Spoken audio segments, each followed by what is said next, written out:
नमस्कार साथियों, स्वागत है आप सभी का हमारे आपके प्यारे YouTube channel new Prince education classes में। ये जो चैनल है ये सभी साइंस के विद्यार्थियों के लिए एक बड़ी महत्वपूर्ण सौगात बनकर आपके सामने उभरा है। जिस प्रकार से आपको पता है कि हमने अभी तक कई प्रकार के वीडियो और कई जो डिफ़िकल्ट टॉपिक थे उनको बड़ा ही इजी करके आपके सामने रिप्रेजेंट करने की कोशिश की है। तो उसी श्रृंखला के अंदर आज मैं आपके लिए एक एमएससी का बड़ा ही शानदार, जानदार और दमदार टॉपिक लेके आया हूँ, जिसको आप जानते हैं जीमान इफेक्ट के नाम से। ये जो जीमान इफेक्ट है ये क्वांटम मैकेनिक्स का एक टॉपिक होता है और क्वांटम मैकेनिक्स नैनो टेक्निक के आगे की एक मैकेनिक्स या फिजिक्स की ब्रांच है, जिसके अंदर आप बड़ी सूक्ष्म प्रकार की जो चीज़ें हैं उनको आप डिस्कस करते हैं। तो चूंकि ये आपका टॉपिक एमएससी का, इस कारण मैं आपको बता हिंदी में सकता हूँ, लेकिन मैं इसको लिखूंगा वो इंग्लिश के अंदर लिखूंगा और इसका जो डेरिवेशन होगा उसको मैं साथ साथ में आपको हिंदी के अंदर भी बताता चलूँगा। तो देखिए आखिरकार जीमान इफेक्ट आया कहाँ से। ये जो इफेक्ट है ये दो प्रकार के इफेक्ट एक साथ के अंदर इंट्रोड्यूस किए गए थे। जब नील्स बोर साहब ने अपना मॉडल दिया था, मॉडल प्रस्तुत किया था, जो कि सबसे बढ़िया मॉडल था, तो उस टाइम ये चीज़ इन्वेंटेड की गई थी कि जब कोई इलेक्ट्रॉन अपनी ऊपर की ऊर्जा स्तर के अंदर जाकर वापस नीचे की ऊर्जा स्तर के अंदर आता है, कहने का मतलब है कि जब वो हायर एनर्जी लेवल से लोअर एनर्जी लेवल के अंदर आता है तो वो दोनों एनर्जी जो लेवल है उनके डिफरेंस डेल्टा ई के बराबर एनर्जी को रिड्यूस करता है या मुक्त करता है। अब ये जो एनर्जीज है ये कई प्रकार की श्रेणियां बनाती है, जैसे आप जानते हैं लाइमैन, बामर, पास्चन, कुंड, ये श्रेणियां अपने क्लास 12 के अंदर या आगे की जो आपकी न्यूक्लियर फिजिक्स है उसके अंदर आपने ये पढ़ी होगी। तो ये क्या करते हैं कि लाइमैन, बामर, पास्चन, ब्रैकेट, कुंड श्रेणियां बनाते हैं। अब नील्स बोर साहब ने केवल इतनी बात बता दी कि ये केवल श्रेणियां बनती है, परंतु आगे क्वांटम मैकेनिक्स के जो साइंटिस्ट थे उनके द्वारा ये पाया गया कि जब इन लाइनों के ऊपर, जिनको हम स्पेक्ट्रल लाइन कहते हैं, ये स्पेक्ट्रा लाइन्स कहते हैं, इन लाइनों के ऊपर जब हम यूनिफॉर्म इलेक्ट्रिक फील्ड या यूनिफॉर्म मैग्नेटिक फील्ड अप्लाइड करते हैं, यूनिफॉर्म इलेक्ट्रिक फील्ड कहने का मतलब क्या है, एक समान मान का यदि मैं विद्युत क्षेत्र इसके ऊपर अप्लाई करता हूँ या एक समान मान का मैं इसके ऊपर चुंबकीय क्षेत्र अप्लाई करता हूँ, तो ये जो लाइनें होती है ये और आगे स्प्लिट और हो जाती है। कहने का मतलब है, मैं अगर आपको यहाँ पर डायग्राम के थ्रू बताना चाहूँ कि आप मान लीजिए ये आपकी एक लाइमैन सीरीज है, इसके अंदर जो स्पेक्ट्रल लाइनें होगी, यदि मैं इसके ऊपर यूनिफॉर्म इलेक्ट्रिक फील्ड अप्लाइड करता हूँ, ई अप्लाई करता हूँ, ये वाली जो लाइन होती है ये और आगे डिवाइड हो जाती है। ये क्या होती है, और आगे डिवाइड हो जाती है कई लाइनों के अंदर। इसी प्रकार से यदि मैं इसके ऊपर यूनिफॉर्म मैग्नेटिक फील्ड अप्लाई करता हूँ तो इसके अंदर भी ये क्या होती है, जो आपकी लाइमैन सीरीज होती है ये और आगे लाइनों के अंदर डिवाइड हो जाती है स्पेक्ट्रल लाइन के अंदर। तो वैज्ञानिकों ने ये बताया कि जब आप किसी सीरीज के ऊपर इलेक्ट्रिक फील्ड को अप्लाई करते हैं, इलेक्ट्रिक फील्ड को अप्लाई करते हैं और इस इलेक्ट्रिक फील्ड के कारण यदि ये लाइनें आगे स्प्लिट और हो जाती है, तो ये जो आपका इफेक्ट होगा इसको आप क्या बोलेंगे साथियों, स्टार्क इफेक्ट बोलेंगे।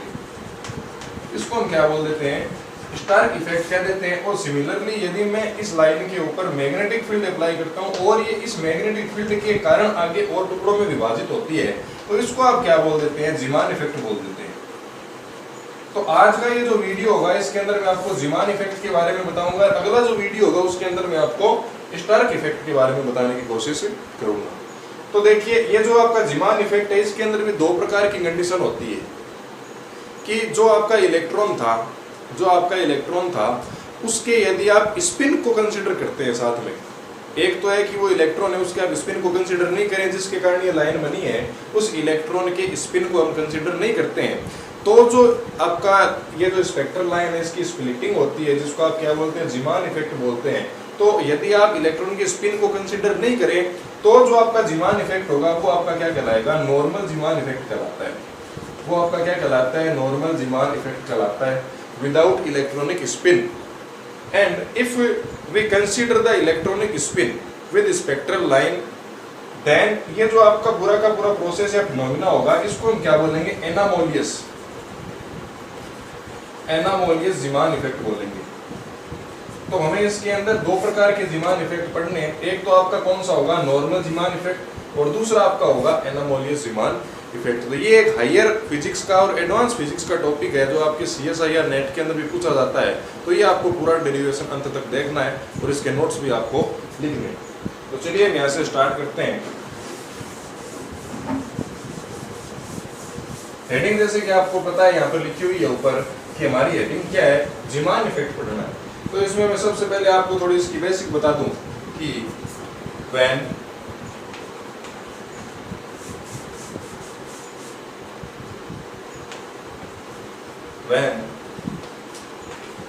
uniform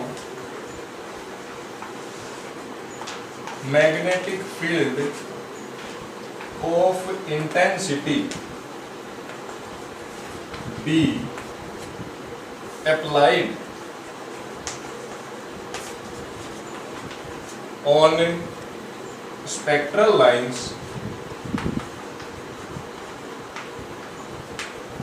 then the spectral lines splitted, then the spectral lines splitted into more spectral lines.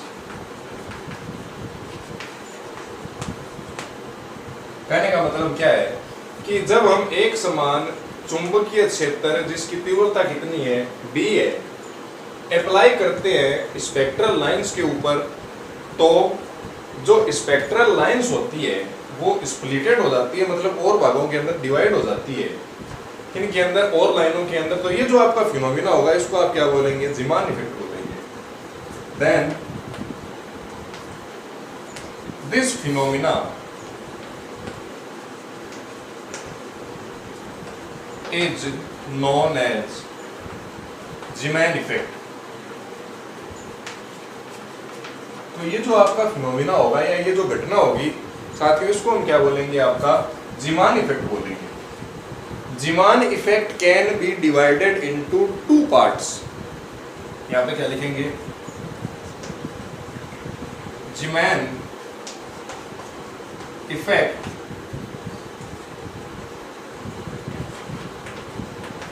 can be divided into two parts. First one, normal Zeeman effect. First one is the normal Zeeman effect, and second one is the anomalous Zeeman effect.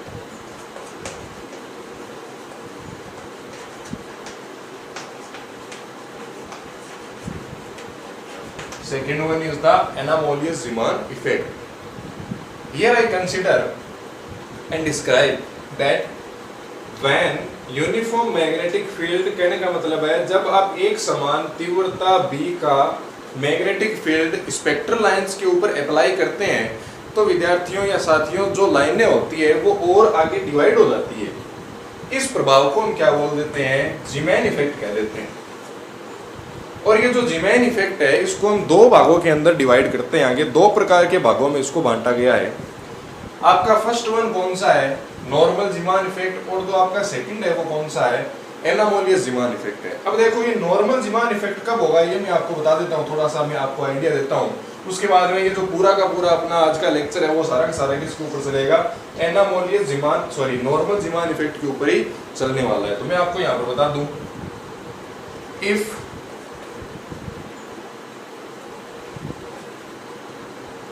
we doesn't consider electronic spin, then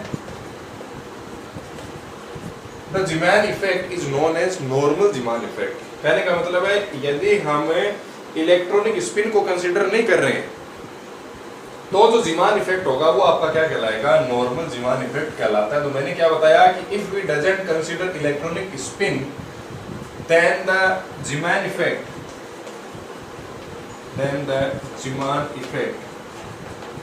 is known as normal Zeeman effect, normal Zeeman effect. और इस condition के अंदर जो हमारा total Hamiltonian होता है किसी भी पार्टिकल का, या जो टोटल एनर्जी होती है उसको हम किस प्रकार से लिखते हैं वो मैं आपको बताता हूं। In this case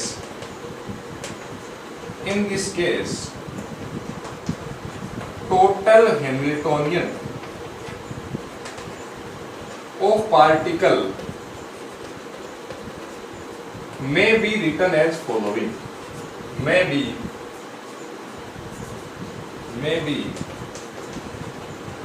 written as following। तो जो आपका टोटल हैमिल्टोनियन होगा वो आप जानते हैं दो चीजों के सम के इक्वल होता है, तो आप इसको क्या लिख देंगे, H इज इक्वल टू इसकी जो काइनेटिक एनर्जी प्लस इसकी जो पोटेंशियल एनर्जी। तो हम मान लेते हैं कि जो पोटेंशियल एनर्जी है वो तो कितनी है, VR है, और जो काइनेटिक एनर्जी है वो कितनी है आपकी, P²/2m है। तो हम यहाँ पर क्या लिख देंगे, H is equal to P²/2m और प्लस यहाँ पर आपकी आ जाती है VR। इसको मैं दे देता हूँ इक्वेशन नंबर 1। ये आपकी क्या कहलाती है, total Hamiltonian of normal Zeeman effects particle और स्पेक्ट्रल लाइंस। अब आगे मैं इसको आपको पूरा का पूरा थोड़ा समझाने की कोशिश करता हूँ। देखिए तो एक बार इसको मैं क्लियर करता हूँ यहाँ से ऊपर से, और थोड़ा चलिए मैं आपको इसका आइडिया भी दे देता हूँ कि यदि आप क्या करते हैं, हमने नॉर्मल के अंदर क्या बोला कि यदि हम इलेक्ट्रॉनिक स्पिन को कंसीडर नहीं करें, इलेक्ट्रॉनिक स्पिन को कंसीडर नहीं कर रहे हैं, तो जो जीमान इफेक्ट होता है वो क्या कहलाता है, आपका नॉर्मल जीमान इफेक्ट कहलाता है। और इस कंडीशन के अंदर जो टोटल हैमिल्टोनियन है वो किस प्रकार देते हैं, H is equal to P²/2m plus VR। VR क्या है, पोटेंशियल एनर्जी है।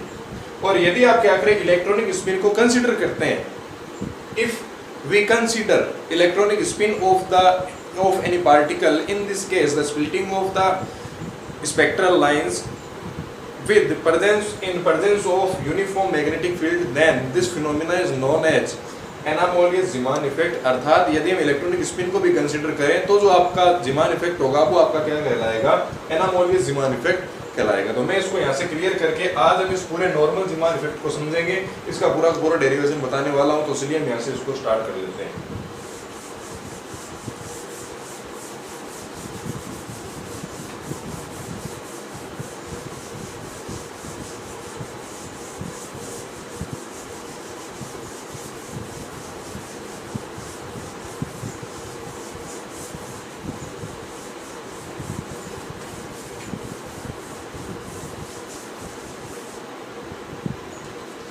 अब हमारा जो मेन टॉपिक है वो क्या है, देखिए हमें समझना है normal Zeeman effect.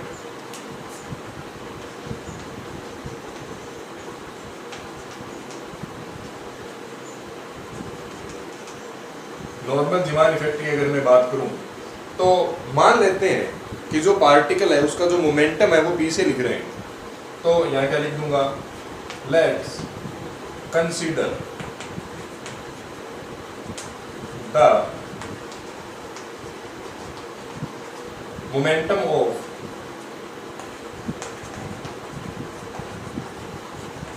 moving particle, या इसको आप सीधा कह दीजिए particle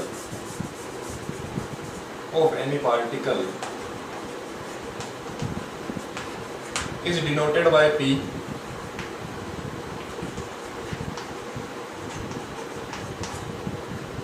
then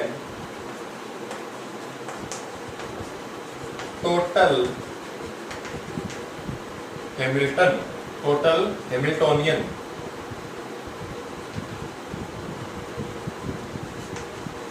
may be written as following। ये आप किस प्रकार से लिखेंगे, देखिए अभी मैंने आपको बताया था जो टोटल हैमिल्टोनियन होगा H बराबर कितने ही हो जाएगा, P²/2m प्लस VR। ये आपका हो जाता है, इसको मैंने इक्वेशन नंबर। अब चूंकि ये एक पर्टर्बेशन का पार्ट होता है, ये क्या होता है, एक पर्टर्बेशन का पार्ट होता है। और पर्टर्बेशन क्या होती है, एक अनिश्चितता या गड़बड़ी होती है जो हम किसी भी पार्टिकल के अंदर क्रिएट करते हैं बाहर से किसी एक्सटर्नल सोर्स के कारण। जैसे ही आप किसी स्पेक्ट्रल लाइन या किसी भी पार्टिकल के ऊपर बाह्य या एक्सटर्नल कोई भी फील्ड अप्लाई करते हैं तो उसके अंदर पर्टर्बेशन क्रिएट हो जाती है। तो सिमिलरली हमने यहाँ पर क्या किया है, इसके अंदर भी uniform magnetic field B intensity का अप्लाई किया, तो इसके अंदर भी क्या हो जाएगा, पर्टर्बेशन क्रिएट हो जाएगा। तो उसके कारण इसका जो हैमिल्टोनियन है वो भी चेंज हो जाता है। तो हम यहाँ पर क्या लिखेंगे, due to perturbation new Hamiltonian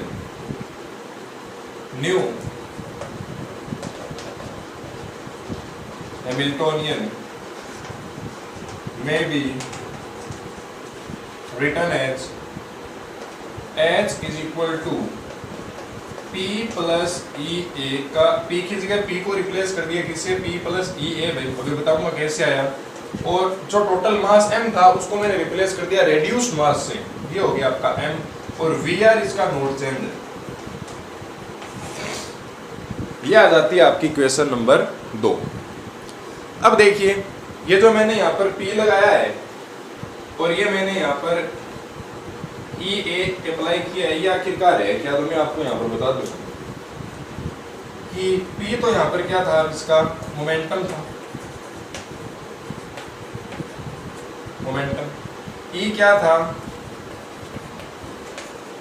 electronic charge हो गया। और जो A है ये क्या है, vector potential, vector potential related to magnetic field.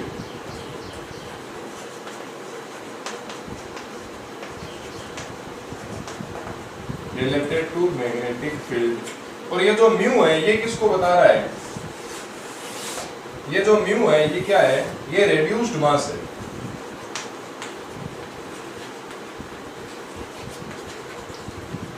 Reduced मास जब होता है तो इसकी और परटर्बेशन में अप्लाई कर देते हैं। तो अब देखिए इसको अगर मैं पूरा का पूरा सोल्व करता हूं, अब देखो इसको मैं क्या बोल सकता हूं, ये जो सबसे पहले इसका हैमिल्टोनियन था इसको मैं कह देता हूं कि ये HN नोट है। HN नोट कहने का मतलब है, इसके ऊपर मैंने ऐसे जीरो लगाया तो ये HN नोट कहने का मतलब है जीरो आ गया तो ये नॉन परटर्ब्ड स्टेट है, इसके अंदर कोई भी अनियमितता नहीं है, तो इसको हम बोलेंगे नॉन परटर्ब्ड स्टेट। जब मैं इसको सॉल्व करता हूं तो देखिए क्या लिखेंगे, by solving equation second.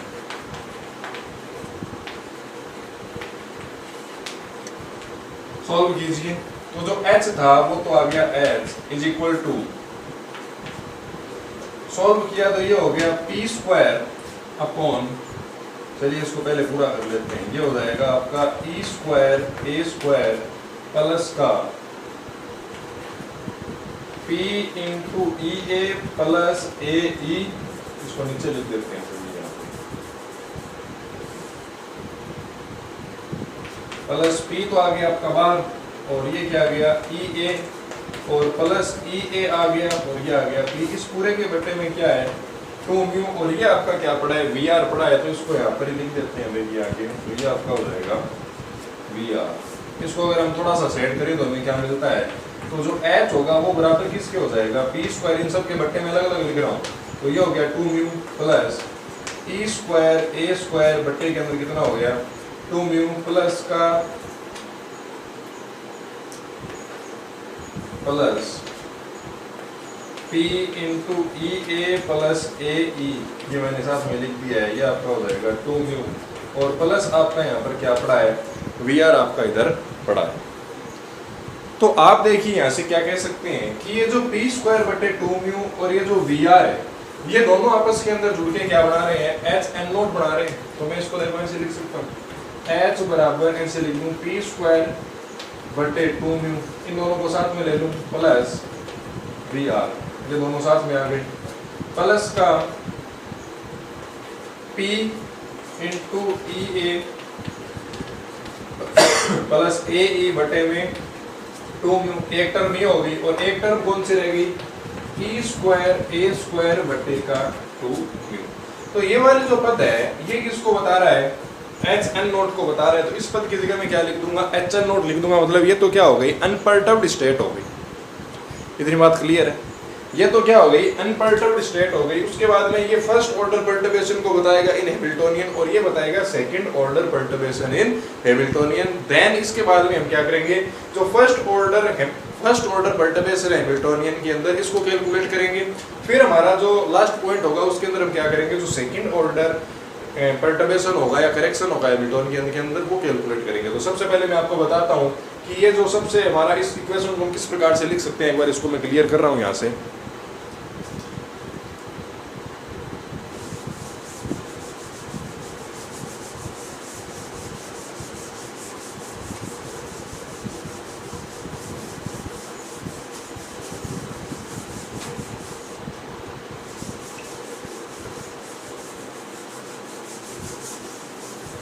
Okay, आगे हम देखते हैं कि ये जो हमारी इक्वेशन थी इसको आप किस प्रकार से और आगे लिख सकते हैं, वो भी हम आपको यहाँ पर बता रहा हूँ। तो देखिए ये वाली इक्वेशन थी, इसको हम इस प्रकार से लिख सकते हैं h is equal to H naught plus H dash plus H double dash, जहाँ पर ये जो एच नोट है इसकी वैल्यू आपके पास कितनी है, P square upon 2 mu plus V R, और ये क्या कहलाता है आपकी unperturbed state, unperturbed state of Hamiltonian. Then हम क्या करेंगे, ये जो h डैश है इसको इस प्रकार से लिख सकते हैं, h dash is equal to p e a plus a e upon के अंदर क्या हो जाएगा 2 म्यू। ये क्या कहलाता है, फर्स्ट ऑर्डर परटर्बेशन इन हैमिल्टोनियन। तो ये क्या हो जाएगा, फर्स्ट ऑर्डर परटर्बेशन इन हैमिल्टोनियन। देन जो थर्ड टर्म थी हमारी वो क्या हो जाएगी, h डबल डैश, ये कितना है हमारे पास, e square a square upon के अंदर 2 म्यू। ये किसको बता रहा है, सेकंड ऑर्डर परटर्बेशन और करेक्शन इन हैमिल्टोनियन। इतनी चीजें आपके सामने क्लियर है। देन अब हम बात करते हैं कि ये वाला जो हमारा परटर्बेशन था इसको हम क्या बोल रहे हैं, अनपर्टर्ब्ड स्टेट ऑफ हैमिल्टोनियन। इसको आप बोल सकते हैं जीरोथ ऑर्डर, इसका दूसरा नाम क्या है, जीरो ऑर्डर परटर्बेशन, मतलब इसके अंदर कोई भी अनियमितता नहीं है। अब हमें क्या याद करना है, सबसे पहला पॉइंट हम कैलकुलेट करेंगे फर्स्ट ऑर्डर, उसके बाद में दूसरा पॉइंट हम क्या कैलकुलेट करेंगे, सेकेंड ऑर्डर परटर्बेशन इन हैमिल्टोनियन। अभी तक आपने देखा था कि हमने 3 प्रकार के परटर्बेशन देख लिए हैं, तो अभी हम कैलकुलेट कर रहे हैं first order perturbation, first order correction in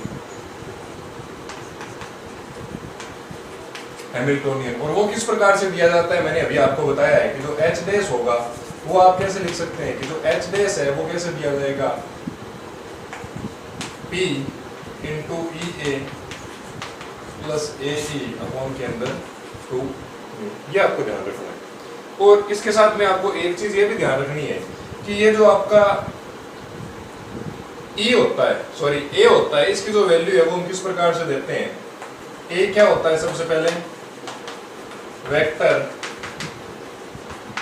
potential related to magnetic field.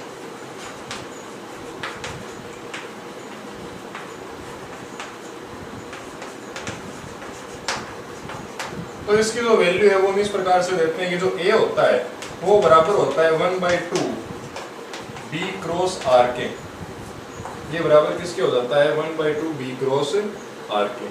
तो हम ये वाली जो इक्वेशन है इसको मॉडिफाई करके इस प्रकार लिख सकते हैं कि जो h डैश होगा वो बराबर किसके हो जाएगा, E PA, इस P को मैंने अंदर की तरफ ट्रांसफर किया, ये हो गया PA प्लस AP बट्टे के अंदर क्या हो गया आपका 2। इतनी बात क्लियर है। अब आप जानते हैं कि कम्यूटेशन रूल के अनुसार, according to commutation rule AP is equal to होगा PA के, तो हम यहाँ पर क्या लिख देंगे, अकॉर्डिंग टू कम्यूटेशन रूल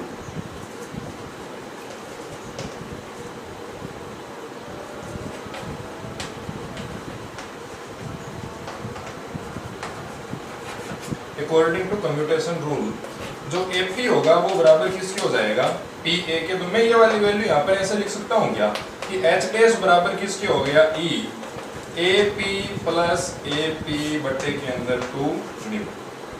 अब मेरे को क्या करना है, देखो कि मेरे को AP की वैल्यू फाइंड करनी है, वो यहाँ पे रखनी है। तो मैं देखो यहाँ से क्या करूंगा कि जो AP होगा, A की वैल्यू कितनी है मेरे पास 1/2 B क्रॉस R है, और मेरे को गुणा क्या करना है, P से करना है ना, तो ये यहाँ से आ गया P।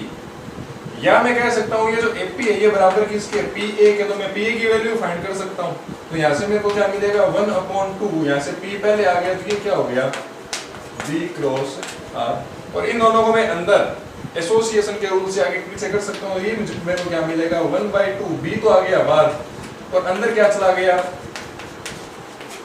दिखाई दे रहा है क्या? यहाँ पर थोड़ा आर है, आर हो गया।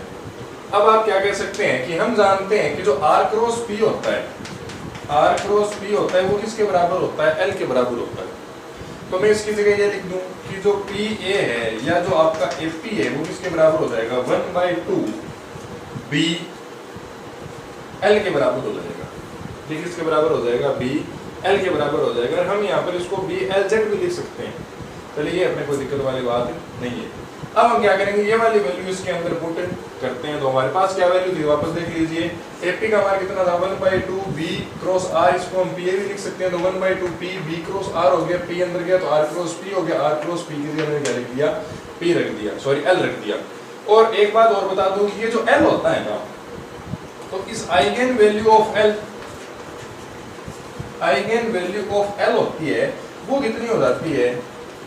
एम एल एच बार होती है।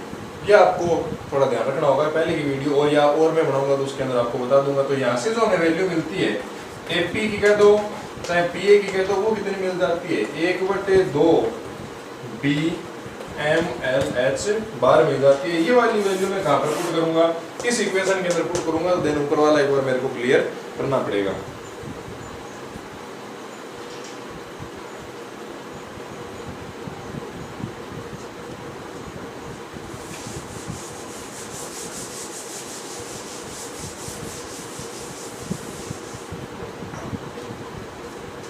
तो देखिए, हमारे पास जो इक्वेशन थी वो ये थी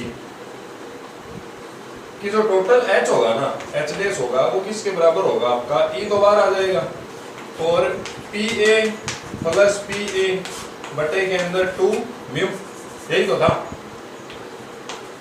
अब इसकी वैल्यू मेरे पास ये रही, तो मैं इसको यहाँ पर जब पुट करूंगा तो देखो मेरे को क्या मिलेगा? H dash equal to E बटे 2 म्यू तो बाहर आ गया। और ये दोनों आपस के अंदर एक जैसे ही तो है। H 1/2 B M L H plus 1/2 B M L H. ये वाली मैं वैल्यू यहाँ से पुट कर सकता हूँ। ये दोनों जब आपस के अंदर जुड़ेंगे तो वन अमाउंट बन जाएगा। तो जो एच डैश होगा वो बराबर किसके हो गया? E/2 mu B M L H के बराबर हो गया। अब इसको हम एक कर देते हैं मल्टीप्लाई करके। तो H dash is equal to मैं क्या लिख सकता हूँ? EH/2 म्यू और बी एम एल बन गया। और आप जानते हैं कि जो EH/2 म्यू होता है ये क्या होता है? म्यू बी होता है, जिसको आप बोर मैग्नेटोन कहते हैं। हम यहाँ पर क्या लिख देंगे? चूंकि EH/2 म्यू किसके बराबर होता है? म्यू बी के बराबर होता है। इसको आप क्या बोल देते हैं? बोर मैग्नेटोन कह देते हैं, बोर मैग्नेटोन। तो ये वाली इक्वेशन को मैं ऐसे लिख सकता हूँ क्या कि H डैश बराबर mu B B M L, L इसके सब्सक्रिप्ट में। तो आपका जो फर्स्ट ऑर्डर परटर्बेशन है हैमिल्टोनियन के अंदर वो कितना निकल के आ जाता है? H डैश बराबर mu B B M L के बराबर हो जाता है। और ये जो एम एल है इसकी दो प्रकार की पॉसिबल वैल्यू है, +1 और एक आपकी -1। अब देखिए, दो कंडीशन हो सकती है इसकी। कौन कौन सी कंडीशन हो सकती है? सबसे पहली कंडीशन यदि मैं आपको यहाँ पे मेंशन करना चाहूँ तो देखो साथियों,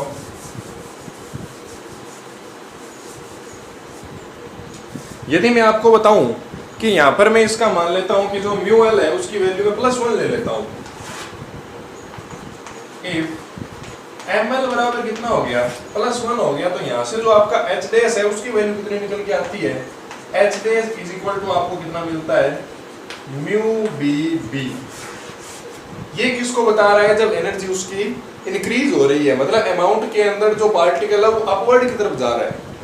दूसरी condition, if ml is equal to क्या हो जाए? -1 हो जाए। तो इस कंडीशन के अंदर जो आपका हैमिल्टोनियन होगा वो कितना हो जाएगा?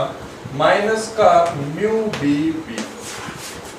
मतलब पार्टिकल है वो इतनी एनर्जी को अमाउंट के अंदर क्या करेगा? रिड्यूस करेगा। और जो हाईएस्ट एनर्जी और जो मिनिमम एनर्जी गैप होगा उन दोनों के बीच की यदि मैं हैमिल्टोनियन के अंदर चेंज निकालना चाहूँ तो वो कितना आ जाएगा? इन दोनों का डिफरेंस हो जाएगा। तो इसको मैं क्या बोल दूंगा? Delta H dash is equal to this minus this. तो म्यू बी बी माइनस ये वाला माइनस, तो ये कितना हो गया? Mu B B. तो जो डेल्टा एच हैमिल्टोनियन इनके अंदर जो आपको डिफरेंस मिलेगा वो कितना हो जाएगा? 2 म्यू बी बी। और ये कई बार CSIR या आपके जो एग्जामिनेशन है उसके अंदर पूछ लिया जाता है। तो आई होप ये चीज़ आपको समझ के अंदर आई होगी। और मैं आपको बताना चाहूँगा कि ये जो आपके यूनिवर्सिटी के एग्जाम होते हैं उसके अंदर ये वाला जो टॉपिक है ये 2017 और 2019 के अंदर पेपर के अंदर पूछा गया है। तो इस बार इसके एग्जामिनेशन के अंदर आने के अत्यधिक चांस रह जाते हैं। और आपका जो जून का CSIR नेट का एग्जाम होगा उसके अंदर भी ये आपको कई बार से कई तरीके से पूछा जा सकता है। तो मैं आपसे ये आशा करता हूँ कि आपको ये हमारा वीडियो अत्यधिक पसंद आया होगा और ये जो आपका कॉन्सेप्ट है ये क्लियर हो गया होगा। तो अगली हमारी जो वीडियो होगी उसके अंदर मैं आपको बताऊंगा, जैसे मैंने अभी इसके अंदर केवल HDSC तो कैलकुलेट किया है, अगली जो वीडियो होगी उसके अंदर मैं आपके साथ डिस्कस करूंगा कि तो सेकंड ऑर्डर करेक्शन या सेकंड ऑर्डर परटर्बेशन है उसको हम किस प्रकार से कैलकुलेट कर सकते हैं। देन नेक्स्ट वीडियो के अंदर हम बात करेंगे कि जो आपका एनामोलियस ज़ीमान इफेक्ट होता है या जो आपका स्पिन के साथ में हम कंसीडर करके जो आपका ज़ीमान इफेक्ट कैलकुलेट करते हैं वो हम किस प्रकार से करते हैं। बड़ा ही सरल और बड़ा ही इंपॉर्टेंट फैक्ट मैं आपको बताने वाला हूँ शॉर्ट ट्रिक के साथ में।